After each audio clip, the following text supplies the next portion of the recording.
Hi, welcome to IELTS Accomplish. I am Kanchan. In today's video, we would study about IELTS Writing Task 2. So it doesn't matter whether you're an academic student or you're a general student. This part of IELTS remains same for both of you. So let's get started. IELTS Writing Task 2, you need to divide it into three parts. Introduction, the main body, which can be further divided into 2 or 3 paragraphs depending upon the type of topic that you might come across. And then the last paragraph. Again, the type of topic that you might come across, based on that, you can either write a conclusion or an opinion or a summary. We will discuss that later in the next videos. Now talking about time. In IELTS writing, you are given 1 hour and you have to complete 2 tasks, task 1 and task 2.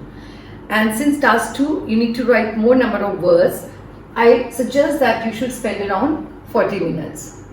But how you should divide that 40 minutes is also very important. Many times students in a hurry to complete the task, they just quickly start writing the moment they get the question paper. They just quickly read the question and start writing, which is certainly a bad idea. I suggest that you should spend first 10 minutes planning your answer. And what you should do while you're planning, you must read your question carefully, not just once. I suggest at least 2 times. Underline your keywords and please focus on the question that is asked to you, because this is what you will be answering in the main body. And then think about some ideas, some points that you will be writing in the main body. Only after that you have done that planning, I suggest you should begin writing, and you should spend around 25 minutes writing the task, and last 5 minutes should be kept aside for proofreading your work. Proofreading is very important part of IELTS writing. Let me tell you what proofreading means. After you're done writing, you must go through your writing once again to spot some careless mistake that you might have done. Something like subject-verb agreement, maybe punctuation errors or some spelling errors, or maybe choice of singular or plural. You must read it once again quickly in last 5 minutes and correct the mistakes if you have done. Only after that you should submit your task to the examiner. Now talking about word count. You are expected to write minimum 250 words in IELTS writing task 2.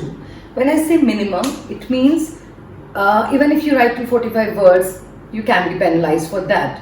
So I suggest that you should aim to write around 275 to 280 words.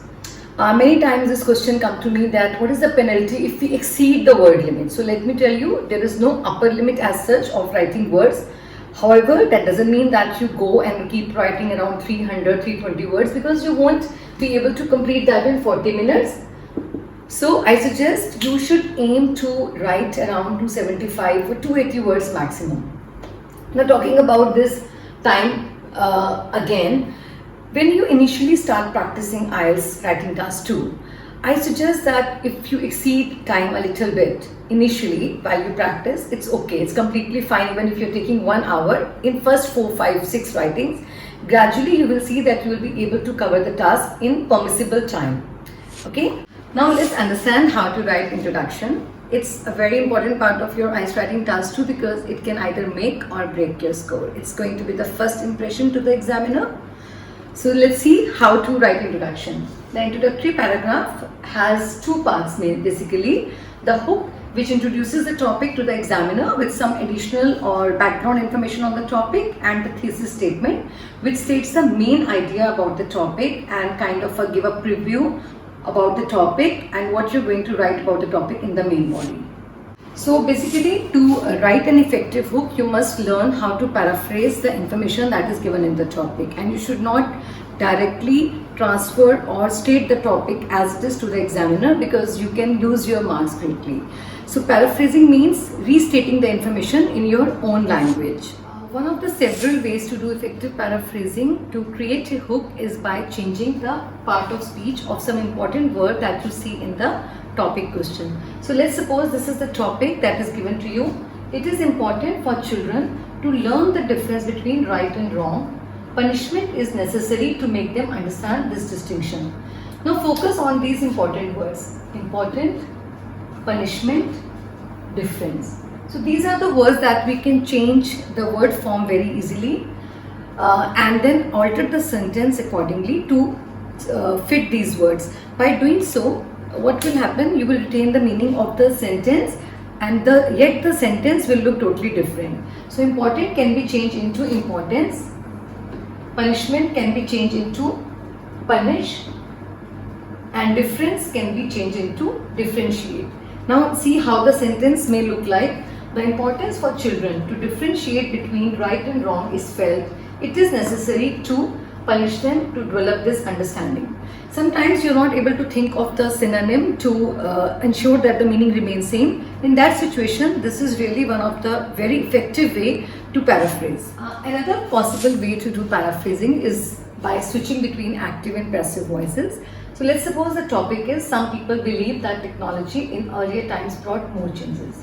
Now one of the common mistakes that students do is by replacing this word some with many because they want to paraphrase the sentence or the phrase, or changing this word some with a few. Both are incorrect way, let me tell you, because many indicates a large quantity while a few indicates a small quantity, wherein this word some does not signify either a large or a small quantity. It means a random number of people believe. What they believe is more important. It's not about how many number of people believe, but when you say many people believe, you change the meaning altogether. So what we can do in this situation is, we can change this phrase some people believe, this is in active voice written, we can change it into passive voice and we can write it is generally believed. So general belief or generally believed means believed by some people. So this is how we should do paraphrasing.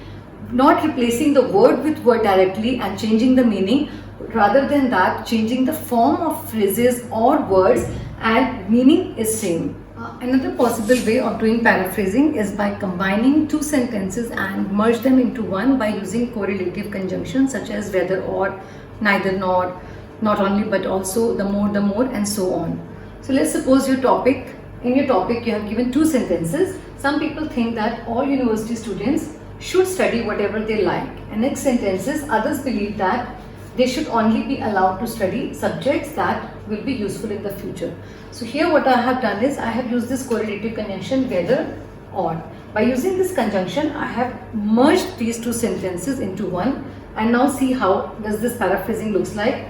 Whether university students should study subjects of their own choice, or should they only be allowed to study subjects that will be useful in the future. So that's how you can sometimes merge two sentences into one by using various correlative conjunctions depending upon the situation.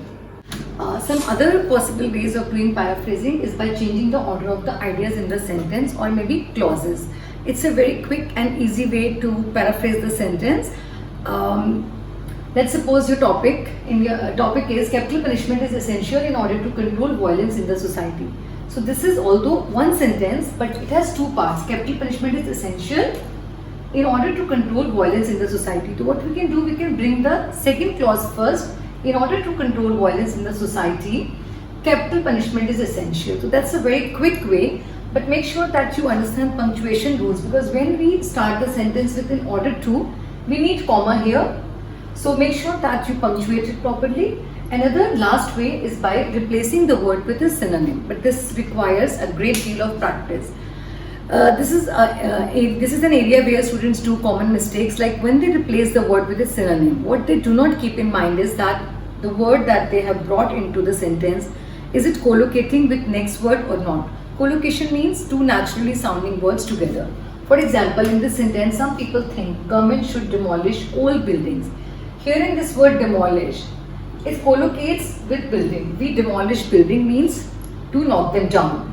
One of the possible synonym of demolish is destroy, but that's not how you replace the word demolish with destroy, because you have to first see whether that word destroy collocate with buildings or not. So if you say some people think government should destroy old buildings, you change the meaning.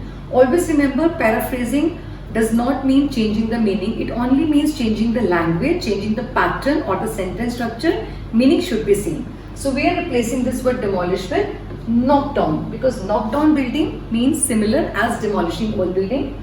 So demolish old building can be replaced with knock down old buildings. So I explained you 5 different ways you can do paraphrasing. It's not that you have to apply only one way in one paraphrasing. You can do a lot of mix and match. You can use sometimes changing the part of speech along with active passive changes. or you can change the synonym, you can do all mix of match. So while doing paraphrasing, you can create the hook in the introduction, and now I'll explain you how to write a thesis statement. Combinedly, you will form an introduction with hook and a thesis statement.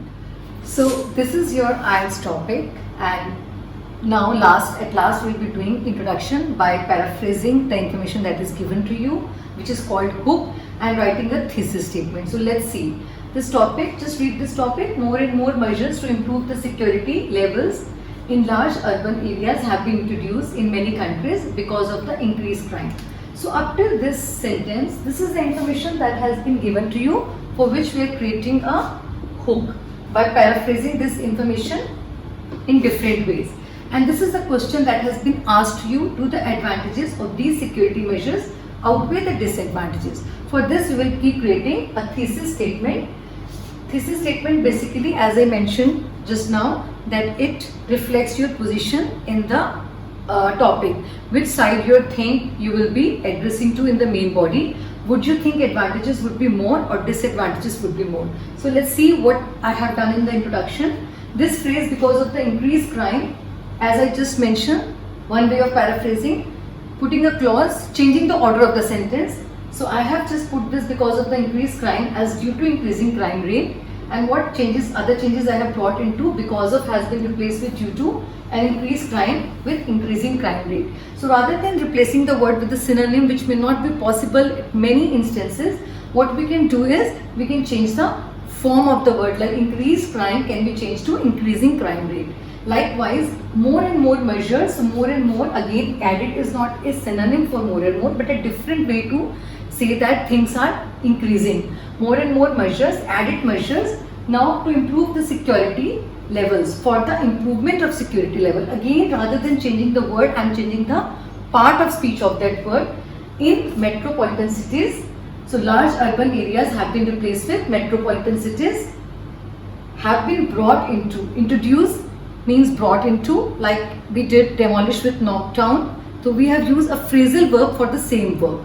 So brought into means introduction, introducing something worldwide. So if you read this, this is a very effective and a good paraphrasing.